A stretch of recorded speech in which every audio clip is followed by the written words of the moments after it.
Eu acho que nós estamos entrando no momento mais delicado da política externa do governo Lula. Quer dizer, você tem não só a relação bilateral com os Estados Unidos, você tem a COP30, você tem o BRICS agora em junho, você tem a questão do Panamá, a questão da Venezuela, você tem a questão da imigração, que pode afetar os brasileiros, você tem a questão das tarifas, que também pode, de alguma maneira, afetar os interesses do Brasil. E você tem também uma frase que ele pronunciou ontem, e uma decisão que ele tomou ontem também, que é a liberdade de expressão.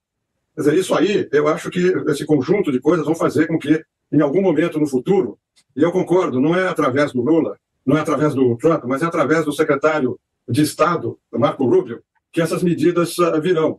Vocês devem ter acompanhado que já houve duas manifestações da Câmara dos Representantes dos Estados Unidos, a Câmara dos Aquela que a imprensa não cobriu, aquela que foi obtida graças ao nosso trabalho.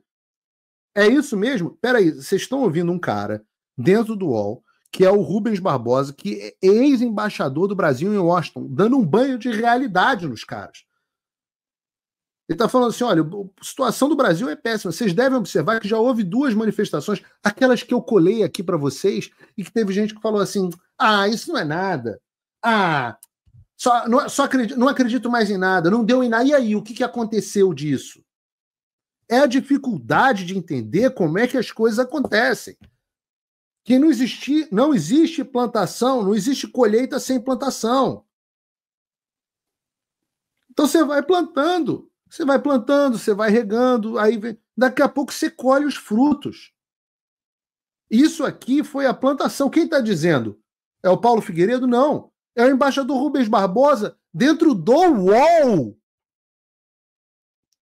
Será que agora alguém vai começar a me ouvir? Será que a imprensa vai continuar ignorando os acontecimentos aqui, fingindo, se escondendo embaixo da cama, fingindo que não viram? Vejam. Em relação a questões aqui no Brasil. Foi mandada uma carta de alguns deputados da Comissão de Relações Exteriores para o Comitê de Direitos Humanos da OEA, pedindo que fosse aberta uma investigação sobre o Brasil por causa justamente da liberdade de expressão de americanos aqui no Brasil. Essa foi a carta do Chris Smith. Bom, vocês devem lembrar de quem é o Chris Smith, né? Aquele que comandou a audiência da qual fiz parte. Opa, desculpe interromper o seu vídeo, mas desde 2022 eu continuo com as contas bloqueadas e o passaporte cancelado pelo Xandão. Se você aprecia o meu trabalho e tudo que eu faço pela liberdade de expressão, tem um lugar onde você pode se tornar meu apoiador com uma pequena quantia por mês. Acesse www.paulofigueiredoshow.com e torne-se meu apoiador, e aí você vai receber conteúdos exclusivos e desconto nos meus cursos. Ou então você pode se tornar meu patrono Gold e passar a me pautar, tem reuniões comigo, você entra para o meu grupo de WhatsApp, que eu uso sempre. O link para tudo isso está aí na descrição. E se não fosse feito isso, que eles iam retirar o apoio financeiro do governo americano à Comissão de Direitos Humanos da OEA. E a outra medida foi um projeto de lei apresentado por uma deputada republicana que determina a cassação do visto para o ministro Alexandre de Moraes. Isso já existe. O projeto não é da deputada americana apenas, a deputada americana a qual ele está se referindo é quem? Nossa querida deputada americana mais amada do Brasil, Maria Elvira Salazar. E ela não tira o visto do Alexandre, justiça seja feita. Ela tira o visto de qualquer funcionário público de um país do exterior que viole os direitos que nos Estados Unidos seriam considerados da primeira emenda. Se chama No Censorship on Our Shores Act. A lei da não censura nas nossas dentro do nosso território, né? Então é disso que ele está falando. Porque eu digo que não é só para o Alexandre. É para todo mundo do STF, é para o Gonê, é para os policiais federais, é para uma lista que está sendo cuidadosamente compilada. E sim, o projeto de lei já existe, está correto, embaixador.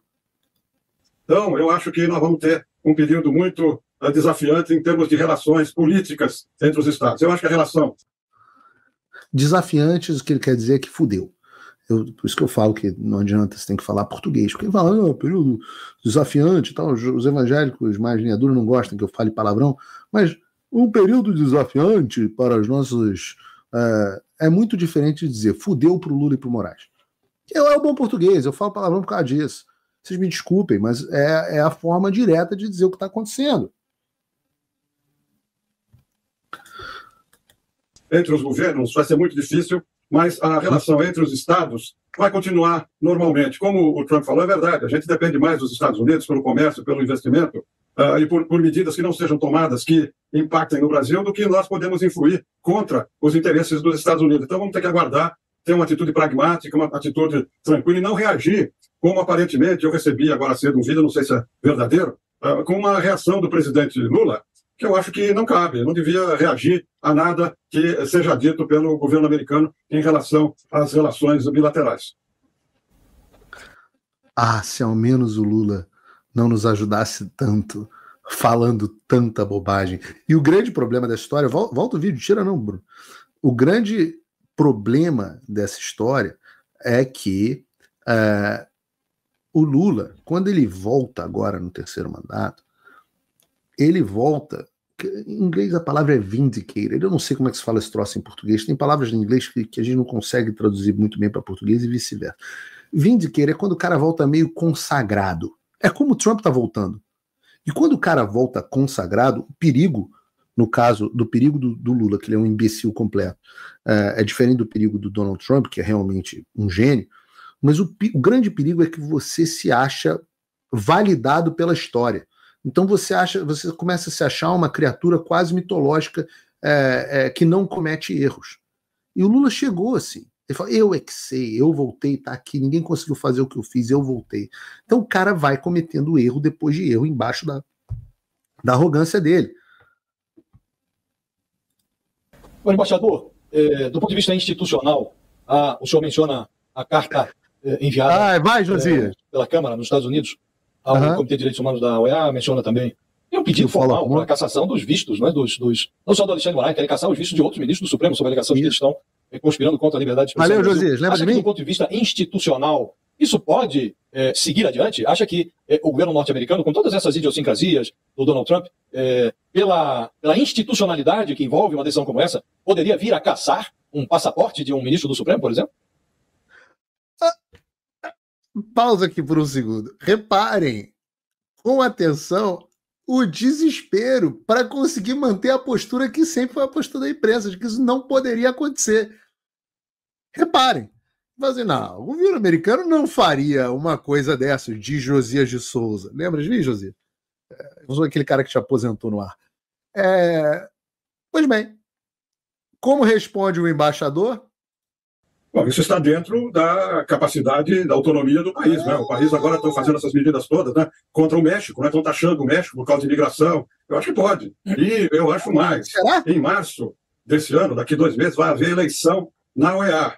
Eu acho que o governo americano, através do Departamento de Estado, vai eleger um secretário-geral da OEA conservador que siga as orientações, as políticas do Departamento de Estado, e isso vai ter implicação sobre os governos de esquerda aqui na região. Eu acho que, por isso que eu digo, esse momento...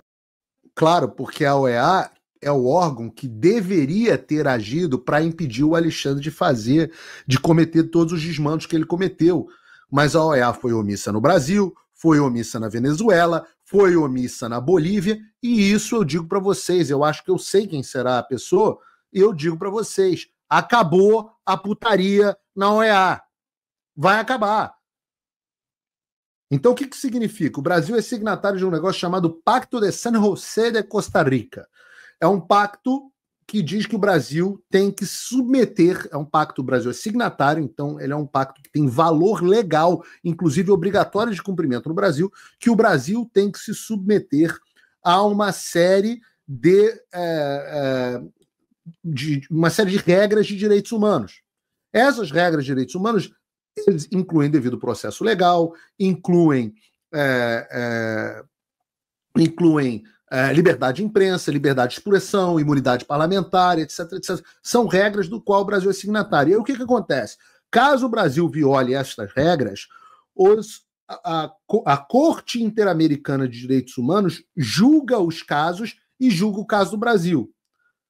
O que aconteceu até agora? Como eles dominam a OEA, o Brasil, inclusive, coisas que a gente vai aprender no próximo governo, né? O Bolsonaro, por exemplo, nomeia os representantes para a OEA, os caras da Comissão Interamericana nomeou os caras do Gilmar Mendes. Imagina, né? Para a CVM, aquele vagabundo daquele João não sei lá das quantas. João Ascioli, eu acho. para a OEA o cara do Gilmar Mendes. Aí você vai vendo quanto que o Deep State vai sendo ocupado pelos caras que são inimigos. O Trump também fez isso. Só que agora o Trump volta mais sábio. Só que é o seguinte, o que acontece? Já existe, eu acho que quase uma centena, pelo menos dezenas de ações do Brasil e de brasileiros como eu entrei com uma gigante com a Carla Zambelli em novembro de 2022, dentro da Comissão Interamericana de Direitos Humanos.